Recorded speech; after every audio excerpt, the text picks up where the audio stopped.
KSRTC ಸಾರಿಗೆ ನೌಕರರ ಸರಿಸಮಾನ ವೇತನ ಹಾಗೂ 38+15 ತಿಂಗಳ ಹಿಂಬಾಕಿಗೆ ಸಿದ್ದರಾಮಯ್ಯ ಸರ್ಕಾರ ಎಳ್ಳುನೀರು ಬಿಡುವ ಸಾಧ್ಯತೆಗಳು ದಟ್ಟವಾಗಿವೆ.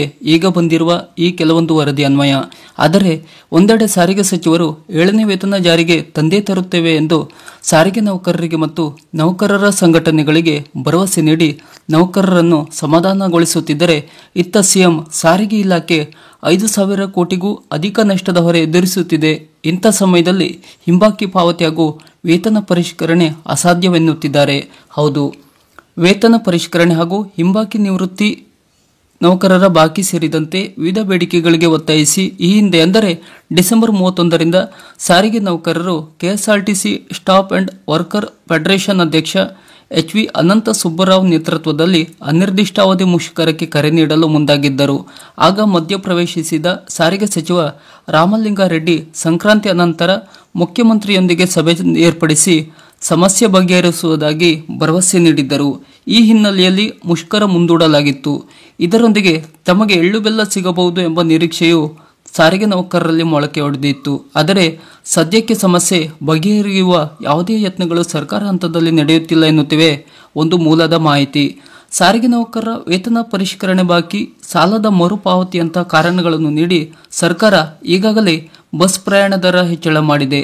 ಅದರಿಂದ ಸಾರಿಗೆ ನಿಗಮಗಳ ಆದಾಯವೂ ಹೆಚ್ಚಾಗಿದೆ. ಆದರೆ ನೌಕರರ ವೇತನ ಪರಿಷ್ಕರಣೆ ಮಾತ್ರ ಹಾಗೇ ಇದೆ. ಈಗ ಸರ್ಕಾರ ಬಜೆಟ್ ತಯಾರಿ ಬ್ಯುಸಿಯಲ್ಲಿದ್ದುದರಿಂದ ಬಜೆಟ್ ಮುಗಿಯುವವರೆಗೂ ಸಮಸ್ಯೆ ಬಗೆಹರಿಸುವ ಗೋಜಿಗೂ ಹೋಗದಿರಲು ತೀರ್ಮಾನಿಸಿದೆ ಎಂದು ಸಾರಿಗೆಯ ಕೆಲವು ಅಧಿಕಾರಿಗಳು ಹಾಗೂ ಇನ್ನಿತರರು ಮಾಹಿತಿಯನ್ನು ನೀಡಿದ್ದಾರೆ. ಪ್ರತಿ 4 ವರ್ಷಗಳಿಗೊಮ್ಮೆ ನಡೆಯುವ ಸಾರಿಗೆ ನೌಕರರ ವೇತನ ಪರಿಷ್ಕರಣೆ 2024ರಲ್ಲಿ ಆಗಬೇಕಿತ್ತು. ಶೇಕಡ 12ರಿಂದ ಶೇಕಡ 15ರವರೆಗೆ ಮಾಡಬೇಕು ಎಂಬುದರ ಬಗ್ಗೆ ಚರ್ಚೆಯೂ ಕೂಡ ನಡೆದಿತ್ತು. ಅದಕ್ಕೂ ಮೊದಲು 2023ರಲ್ಲಿ ಶೇಕಡ 15ರಷ್ಟು ವೇತನ ಪರಿಷ್ಕರಿಸಿ 2020ರಿಂದಲೇ ಪೂರ್ವಾನ್ವಯ ಆಗುವಂತೆ ಸರ್ಕಾರ ಆದೇಶವನ್ನು ನೀಡಿತ್ತು. ಅದರಂತೆ 38 ತಿಂಗಳ ಹಿಂಬಾಕಿ ನೀಡಬೇಕಿದೆ. ಈ ಸಂಬಂಧ ಡಿಸೆಂಬರ್ 31ರಿಂದ ಅನಂತ ಸುಬ್ಬರಾವ್ ನೇತೃತ್ವದ ಬಣ ಅನಿರ್ದಿಷ್ಟಾವಧಿ ಮುಷ್ಕರದ ಕರೆ ನೀಡಲಾಗಿತ್ತು. ಆದರೆ ಸಾರಿಗೆ ನೌಕರರ ಸಂಘದ ಸಮಾನ ಮನಸ್ಕರ ವೇದಿಕೆ ಅಂತರ ಕಾಯ್ದುಕೊಂಡಿತ್ತು. ಈ ಭಿನ್ನ ರಾಗಗಳಿಂದ ಆರಂಭದಲ್ಲಿ ಹೋರಾಟ ತೀವ್ರತೆ ಕಳೆದುಕೊಂಡಿತ್ತು.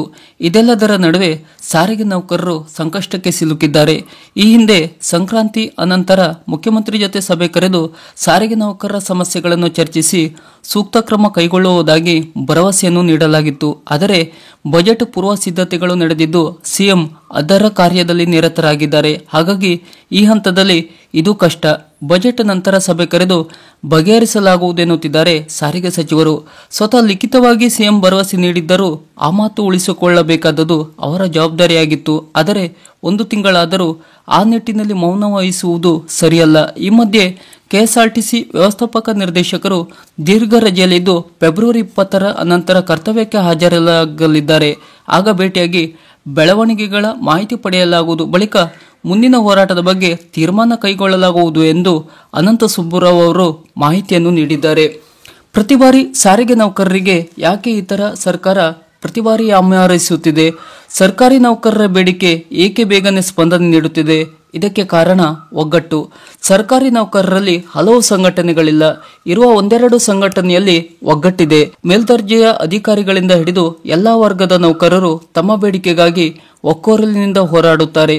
ಸರ್ಕಾರಿ ನೌಕರರ ಸಂಘಟನೆಗಳು ಕೂಡ ಪ್ರತಿ ಬಾರಿ ಸರ್ಕಾರಕ್ಕೆ ಬೇಡಿಕೆ ಸಲ್ಲಿಸುವ ಮುನ್ನ ತನ್ನ ನೌಕರರ ಸಮಸ್ಯೆಯನ್ನು ಆಲಿಸಿ ವರದಿ ಸಿದ್ಧಪಡಿಸಿ ಅದರನ್ವಯವೇ ಸರ್ಕಾರಕ್ಕೆ ವರದಿ ಶಿಫಾರಸು ಮಾಡುತ್ತವೆ.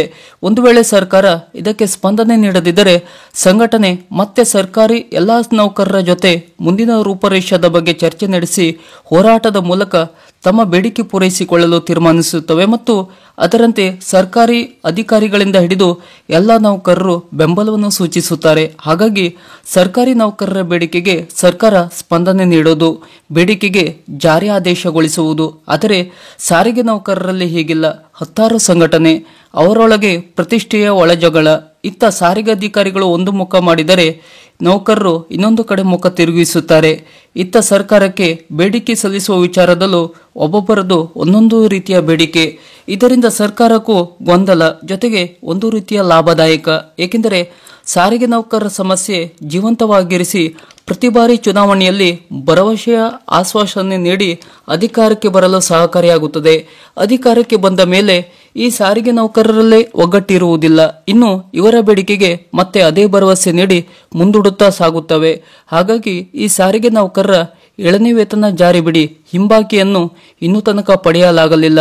ಇದರಲ್ಲೇ ಸಾರಿಗೆ ನೌಕರರು ಅರ್ಥ ಮಾಡಿಕೊಳ್ಳಿ, ನಿಮ್ಮಲ್ಲಿ ಎಷ್ಟು ಒಗ್ಗಟ್ಟಿದೆ, ನಿಮ್ಮ ಬೇಡಿಕೆಗೆ ಸರ್ಕಾರ ಎಷ್ಟು ಸ್ಪಂದನೆ ನೀಡುತ್ತದೆ ಎನ್ನುವುದು. ಇನ್ನು ಇವರ ಬೇಡಿಕೆ ಹಾಗೂ ದೈನಂದಿನ ಸುದ್ದಿಯನ್ನು ಕೂಡ ಯಾವುದೇ ದೊಡ್ಡ ಮಾಧ್ಯಮ ಪ್ರಸಾರ ಮಾಡುವುದಿಲ್ಲ. ಏಕೆಂದರೆ ಅದು ಮುಗಿಯದ ಸಮಸ್ಯೆ. ಜೊತೆಗೆ ಆ ದೊಡ್ಡ ಮಾಧ್ಯಮಗಳಿಗೆ ಅದರಿಂದ ಹೆಚ್ಚಿನ ಪ್ರಯೋಜನವಿಲ್ಲ. ಇನ್ನು ನಮ್ಮಂತ ಸಾಮಾಜಿಕ ಜಾಲತಾಣದ ಮಾಧ್ಯಮ ಈ ಬಗ್ಗೆ ಮಾಹಿತಿ ಕಲೆ ಹಾಕಿ ಸಾರಿಗೆ ನೌಕರರ ಪ್ರತಿಯೊಂದು ಸುದ್ದಿಯನ್ನು ನಿಮ್ಮ ಮುಂದಿಟ್ಟರೆ ಅದಕ್ಕೂ ಕಮೆಂಟ್ ಬಾಕ್ಸ್ನಲ್ಲಿ ಬಂದು ನಮಗೆ ಬೈಯುತ್ತೀರಾ, ಜೊತೆಗೆ ಪ್ರೂಫ್ ಕೊಡಿ ಹಾಗೆ ಹೀಗೆ ಎನ್ನುತ್ತೀರಾ. ನಾವಾದರೂ ನಿಮ್ಮ ಸುದ್ದಿಯನ್ನು ಆಗಾಗ ಬಿತ್ತರಿಸಿ ಅದು ಜೀವಂತವಾಗಿರೋ ಹಾಗೆ ಮಾಡುತ್ತಿದ್ದೀವಿ. ಸಾಮಾಜಿಕ ಜಾಲತಾಣದಲ್ಲೂ ನಿಮ್ಮ ಸುದ್ದಿ ಪ್ರಸಾರವಾಗದಿದ್ದರೆ ನಿಮಗೂ ಕೂಡ ಎಲ್ಲಿ ಏನಾಗುತ್ತದೆ ಎಂದು ತಿಳಿಯುತ್ತಿರಲಿಲ್ಲ. ಮೊದಲು ನೀವು ಯಾರನ್ನು ನಂಬಬೇಕು ತಿಳಿದುಕೊಳ್ಳಿ. ಎರಡನೆಯದು ಒಗ್ಗಟ್ಟನ್ನು ಪ್ರದರ್ಶಿಸಿ. ಒಂದೊಂದು ರೀತಿಯಲ್ಲಿ ಒಬ್ಬೊಬ್ಬರು ಮಾತನಾಡಬೇಡಿ.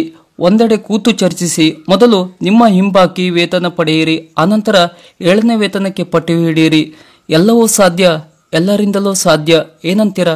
ಕಮೆಂಟ್ ಬಾಕ್ಸ್ನಲ್ಲಿ ನಿಮ್ಮ ಅನಿಸಿಕೆಯನ್ನು ನಮ್ಮೊಂದಿಗೆ ಹಂಚಿಕೊಳ್ಳಿ. ಹಾಗೂ ಸಾರಿಗೆ ನೌಕರರ ಇನ್ನಷ್ಟು ಈ ಥರದ ಹೊಸ ಹೊಸ ಅಪ್ಡೇಟ್ನ ಮಾಹಿತಿಗಳಿಗಾಗಿ ನಮ್ಮ ಚಾನಲನ್ನು ಸಬ್ಸ್ಕ್ರೈಬ್ ಮಾಡಿ ನಮ್ಮನ್ನು ಬೆಂಬಲಿಸಿ.